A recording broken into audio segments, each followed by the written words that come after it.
The Hydro Archon Furina's rerun is upon us, but just how good is she? In today's video, I want to cover how good Furina is and whether or not you should pull for her rerun, depending on a lot of different factors. I want to clarify both Furina's strengths and weaknesses, what makes her strong, and also whether or not I believe she is overrated, as well as a lot of other general information to help you decide and prepare for her rerun. Before we begin, I want you guys to know that I do stream most nights on Twitch, link in the description if you're interested. And with that being said, let's get right into it. All right, so first of all, to recap what makes Furina strong and what she does, here is the essential of what you need to know. Furina is an off-field Hydro support, both a damage dealer and buffer, who has a solid amount of personal damage from her skill, 3 Hydro creatures that will be constantly shooting alongside your active character, applying Hydro, generating energy, and dealing good damage. This is what happens in Furina's default Usia state, although she can also change to a Numa aligned stance instead, healing but providing no damage or energy, so this is less recommended. Additionally, and very importantly, Furina has a burst that will give you a large amount of buffs. Her elemental burst will give you damage bonus based on her fanfare stacks, and she will gain fanfare stacks based on how much your HP increases or decreases on all of your party members. Additionally, her elemental skill will constantly drain a bit of all of your character's HP, which will help contribute to your burst, provided you are running a strong healer in your team. At C0, you can gain up to 75% damage bonus to your entire team, all 4 characters that you're running, which is absolutely insane. While this damage bonus won't always be at 75%, it might take some time to ramp up, and some teams may be better at stacking this than others. Just getting a large amount of damage bonus on top of Furina having good personal damage that is also buffed by her own damage bonus. And for the record, a lot of other strong buffers will typically just buff your active character or abilities that can snapshot, whereas Furina's buff, again, will not only contribute to her own damage, but also your on-field carry and any other off-field damage dealer you may have. In a lot of optimal Furina teams, your buff will help your Furina, your on-field DPS, and also another damage dealer you're running, increasing the damage of 3 of your 4 party members, provided your last slot is just a passive healer. Furina is a character who scales on max HP, also has a hit of both Numa and Usia aligned damage, which can help against certain Fontaine enemies, and has a very unique set of abilities. And so because of this, it is no doubt that Furina's kit is inherently strong. The scaling on her skill, right, her off-field damage is pretty strong when you factor in the buff you're gaining as well, on top of the fact that she's a really good buffer to your whole team, provided you can manage the HP drain and fanfare stacking efficiently. Now, with that in mind, there are some things you need to be mindful of, and reasons why I believe that some people might find Furina to be a huge upgrade to their account, and others might find her to be almost underwhelming in certain situations. In fact, while Furina has a lot of upsides, you do need to fundamentally understand how to make use of them to actually have your Furina feel strong and do a lot for your team. In order to actually be able to stack up her fanfare stacks while draining your character's HP through her skill, or a lot of HP draining characters as well, like new Fontaine characters that can manipulate their own HP, you also need a way to heal it back up, meaning that team building and healer selection is very important to making your Furina feel strong. And while typically you can get around this by just running a healer who gives you a solid amount of party-wide healing, thinking of characters like Charlotte, Baiju, Mika, Jean, Shan Yun, or many others, you might not have a good healer on your account if you're newer to the game or just haven't built them. Now, while I think that building a healer for Furina is actually important, and I believe it's refreshing because so many teams can just run a really bad healer that just gives you buffs, even if they're not built and get away with it, Furina actually incentivizes you to want to build healing. Now, with that in mind, even if you don't have a good party-wide healer, there are ways to still get really high value out of Furina despite that. First of all, even with healers that are mostly single target and not the best at synergizing with Furina, you can run them on better artifacts, such as the Song of Days Past set with some more HP substats on someone like Bennett to help give more healing, or you could also run, for example, a prototype Amber on a character like Tahita in your team to help give you a bit of extra healing on top of someone with relatively mediocre healing like Cookie to help make up for it and give you more fanfare stacks. Additionally, you can run Furina even in healerless teams if your active character can manipulate their HP efficiently, notably in a Neuvillette team, and still get good value out of Furina's burst. Because of this, while her team building can feel a bit more restricted, and for some people who don't have a good healer, I've noticed this a lot, especially near release, who found that they can't stack fanfare as efficiently as they would have hoped, there are ways to work around this, notably by picking the correct healer based on who you have, building them more efficiently, or running other forms of healing. Additionally, even if your Furina's fanfare isn't fully stacked, like even if you only have 150 or 200 stacks, while you won't get the full 75% damage bonus, still gaining like 30, 40, or 50% damage is enough to make Furina a strong character, even if not fully optimized. Now, something else I need to mention, other than just the obvious healer argument, argument is regarding her Hydro application and the relevancy of other Hydro characters. First of all, it is no secret that Hydro is an incredibly strong element, being at the core of so many different meta teams. Because of this, having a Hydro support is always a good thing, and Furina not just has a good kit, but also comes with decent Hydro application. She can be a solid off-field Hydro applier for so many different Hydro teams, thinking of Hyper Bloom, Electrocharged, Freeze, Vaporize, Mono Hydro, or others. And while their Hydro application is decently fast, it is not as fast as the other premier off-field Hydro appliers like Yelan or notably Xingqiu. Now, while she makes up for this with her solid damage and damage buffs, this can make her an amazing option and potentially an upgrade in some teams and a downgrade in others. For example, if you just want to run one Hydro character with your fast applying Pyro character who wants to vaporize all of their hits, while Furina's Hydro uptime can be enough, for example, if you are plunging with Diluc Shanyun or using a slower Pyro applier, with someone like Hutao or someone who applies fast Pyro, running Xingqiu as your solo Hydro can give you more vaporizes. Now, while this is absolutely true, there are two main caveats that I want to highlight. First of all, Furina shouldn't be an upgrade to an existing Hydro character, but instead someone you can use as another Hydro support in either another team or alongside your other Hydro character. Xingqiu Furina, Yelan Furina, or even Xingqiu Yelan are just a really solid option as a 2 Hydro off-field support core you can run in so many different teams, on top of being able to use your other Hydro support in your other team because of the prevalence of Hydro and it being such a strong choice with so many different characters. Now, with that in mind, while this is absolutely true, it's also worth understanding you and what type of teams and characters you play and how much you need different Hydro supports. If you only want one Hydro character in one team, then it's important for you to understand that I wouldn't recommend upgrading from Xingqiu or Yelan, replacing them with Furina, but instead going for her if you want to use her alongside your other Hydro character or in another team. While she can definitely be the best option in many different team comps, think of something like a Quick Bloom Alhaitham, Mono Hydro teams, or many others, there are some teams where she's either just a side grade, slight downgrade, or yes, an upgrade, but not the biggest one. Going from a good Hydro character to another good Hydro character won't give you as big of a damage increase as some other upgrades, like going from a Dendro main character to a Nahida. And so I do want to include the disclaimer because I feel like the only people that find Furina to be either overrated or underwhelming are those who replace a really strong Hydro character with another really strong one instead of either using them together or using her in another team or thinking about what they want on their account, who they want to play before pulling for a new character. Keep that in mind. That is my advice to you, that Furina is a really strong character, but you need to make sure you understand how to use her, build a team around her, and also don't pull as a strict upgrade. Even though she can be the best Hydro option in many teams, I want to reiterate this, her damage buffs and personal damage are insane, but other Hydro characters are also broken, and there are so many that you shouldn't feel forced to get another one if you just want to upgrade from one Hydro character to another, while she will still generally be a great option and oftentimes an upgrade to so many different teams and your account as a whole. Now, the second thing I wanted to mention when it comes to Furina's Hydro is regarding her Hydro application. While I said that it's a bit slower than others, which can be a downside in certain teams, it can also be an advantage in others. This is true with, for example, very powerful Dendro or Electro carries that value getting their quicken reactions, either spread for Dendro or aggravate for Electro, more so than getting a bit more Hyper Blooms. In Alhaitham's case, for example, having a slower Hydro applier can help him get more spreads. With Sino, you can get more aggravates, which can help you deal much more personal and team damage than if you have too much Hydro and are losing out on too many quickens. And so in some situations, slower Hydro can be even better if it just gives you some bonus Hyper Blooms without ruining your quicken uptime. Additionally, even in teams where fast Hydro would be good, like a Vaporize team, a lot of the times, while Furina can sometimes have enough Hydro, other times, some of the best team options involve just running Furina with another Hydro support, a double Hydro team anyways, where you will have more than enough Hydro application. It is also important to understand that, as I mentioned, other Hydro characters like Yelan and Xingqiu are just pretty broken in general, so it's not like you don't want to run them anyways, which kind of ties into my point of upgrading from one broken character to another broken one. It won't be as efficient as running them together or running them in separate teams or getting one because you don't have the other. Now, with that in mind, we can talk about a bit more of Furina's upsides. Furina can allow you to run any main DPS character on the Maréchaussée Hunter set. This allows you to build a new account or just a lot of characters a lot more resin efficiently. The reason for this is because, as we'll see very shortly, Furina's best set is the Golden Troop set, giving you skill damage and being a solid set in general for many characters. Additionally, the same domain that Golden Troop is in comes with Maréchaussée Hunter, which gives you up to 36 crit rate, the equivalent of 72 crit damage, on top of some normal and charge attack damage, effectively for free with Furina. You'll get this passive as your HP changes in value, which will happen all all of the time through Furina's HP drain and the healer you'll be running. Because of this, and how many stats you're getting from Marechaussee Hunter, how insanely efficient the set effect is, provided you can trigger its effect, this makes it to where the Marechaussee Hunter is genuinely either the best in slot or just a solid alternative on almost any DPS character in the game. It's genuinely so good that almost every DPS with Furina can run it unless they have a signature set that they really need to use, and even then it is usually going to be just a solid alternative.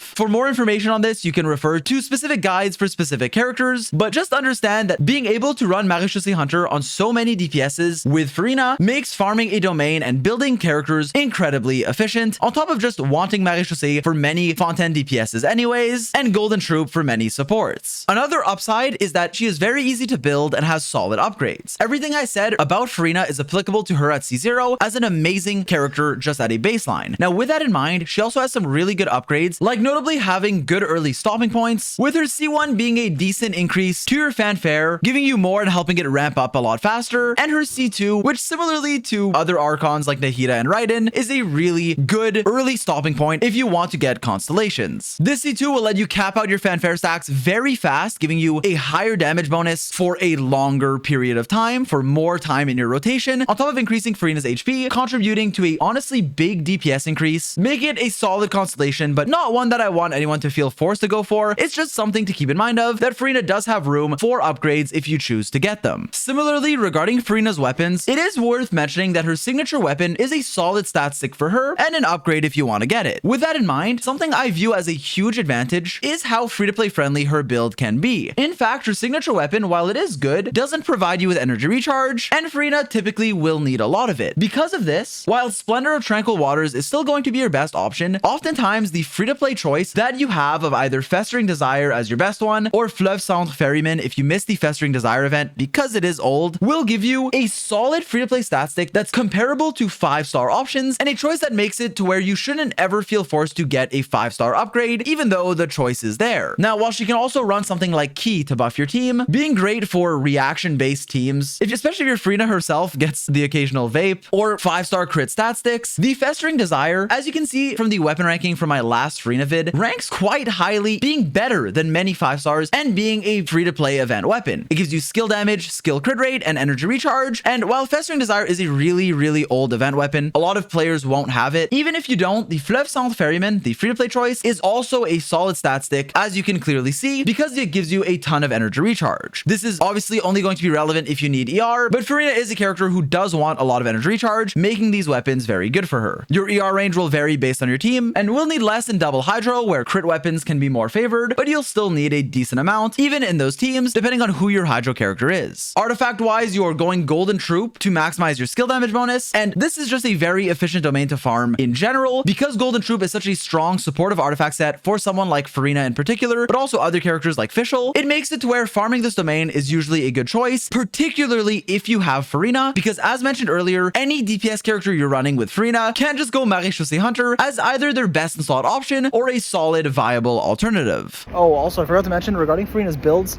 pretty straightforward, but there's actually something really cool, which is regarding her goblet. You might know this by now, but Furina can run an HP goblet as well as a Hydro one. Hydro's typically a bit worse, but still viable. Having two options means she's a lot easier to build, and the fact that you can run HP instead of needing a specific elemental damage bonus goblet can obviously make her a lot easier to build, easier to farm for, which is an advantage. Outside of that, if you're wondering, the standard stats of HP percent, crit rate, crit damage, and also energy recharge enough to spam her burst. This will vary heavily based on your team. Can range from not a lot with double Hydro to a lot as a solo Hydro, on top of being able to run a different goblet and just crit stats, generic stuff. Makes it to where, yeah, you know, you'll need some time to farm to build for her, but not only does her set come in an efficient domain with Marechaussee Hunter, Golden Troop that is, as mentioned earlier, but also you can flex your goblets, being able to run an HP goblet, which is huge, and typically her best option, but also an Hydro one is viable, which is another big upside. Okay, I gotta go. And if you didn't realize it throughout the video, another big upside of Furina is her incredible flexibility. While your healer selection is important, you need to make sure you can actually properly heal your entire team, or just have enough healing in general to max out her fanfare stacks, or at least get enough of them. Outside of that, her team selection is incredibly flexible, and she is not only viable with so many characters, but also oftentimes the best option for so many different teams. Almost any DPS character that can use Hydro in their team can make use of Furina to a certain certain extent. She can be ran not just with powerful DPS options that synergize with her, such as Xiao, Navia, Alhaitham, Eula, Noelle, Diluc, Raiden, Neuvillette, or really so many others, and she also helps buff some characters. For example, I believe Noelle is a much better character with Furina than without her. Some Eula teams get particularly better with, for example, Raiden, Furina, and a healer. Diluc with Shan Yun and Furina is an exceptional team. Xiao's best team even is running Furina alongside other Anemo supports, and there's so many new teams where Furina just shines, making so many teams just straight up a lot better. Additionally, she can be paired into many existing team cores alongside virtually any Hydro reaction. As mentioned earlier, you can run her in mono Hydro teams. You can run her with Electrocharge, Freeze, Forward or Reverse Vaporize, Hyper Bloom, or particularly Quick Bloom, where a bit of slower Hydro application is actually a good thing, so notably with a strong Dendro or Electro carry, and even to a certain extent Burgeon if your team is built properly and have enough Hydro. Regarding Bloom, this is the one situation where Furina doesn't synergize particularly well with the team because her damage buff won't buff the Bloom damage, and her HP drain can be annoying when paired with the high amount of Bloom damage you are forced to take. But even then, there are some viable Bloom teams with Furina if you have enough healing and are using the damage buff to buff a Hydro or Dendro carry you may be running, although she isn't nearly as strong as she is in other teams where she's more recommended. Additionally, in teams where you might have too much pyro application, for example with someone like Klee, or if you pyro infuse a swirl with your Kazuha with Diluc, something like that, while typically that would be a bad thing because your pyro character won't vaporize, because Furina's personal damage is so high, even if she's the one vaporizing herself, it can oftentimes be really good for your team DPS, or at least a viable option because Furina's damage is very high, allowing her to synergize with characters where she otherwise wouldn't be picked. She can even be used with Linny despite them having negative synergy with one another because Linny wants to keep enemies pyro just because of how much Furina can benefit your team, and obviously in other teams where she synergizes particularly well with characters, it will just be a win-win. And so overall, while I don't want this video to be seen as Furina propaganda, and I definitely do want to highlight the situations where she can feel excessive, right? Where people can pull for her and regret it, which will notably only be if you either are using her just to get a strict quote-unquote upgrade over an existing really powerful Hydro support like Xingqiu or Yelan, where I wouldn't recommend replacing them, but instead, if you choose to get Furina, running them alongside of each other, or if you simply are not capable of having a solid healer on your team, having enough healing to make Furina's buffs kind of do anything. But I think this is usually relatively easy to work around, especially given a lot of the newer healers, even 4 stars, that can help with this quite a bit. Regarding her strengths though, I think Furina shines in so many different teams, is relatively easy to build with many different options, incredibly versatile, as well as being meta and the best option in many different teams, and just a solid choice in others, being either an upgrade or a side grade in many different teams. Personally, I really like her. She's one of my favorite supports just in general. She adds a bit of nuance to your gameplay. Your HP actually drains, meaning that, yeah, you might be a bit more vulnerable, but for the most part, it's very easily offsettable with a healer, making for gameplay where you might actually have to dodge instead of being able to face tank everything. An underrated part of her kit is allowing you to run Marie-Chaussée on almost any on-field DPS, allowing for a very resin efficient domain, and overall just a solid support with great personal damage and excellent team buffs. Again, don't feel forced to pull for her, but if you want her, I believe she's a solid choice, a good support that you can make a lot of value out of, provided you know how to use her and build a proper team. Thanks so much for watching. If there's anything you want to add, it will be in a pinned comment. I really hope you guys enjoyed this video, and best of luck on your pulls if you choose to go for her. Thanks so much for watching, and as always, I'll see you guys in the next one.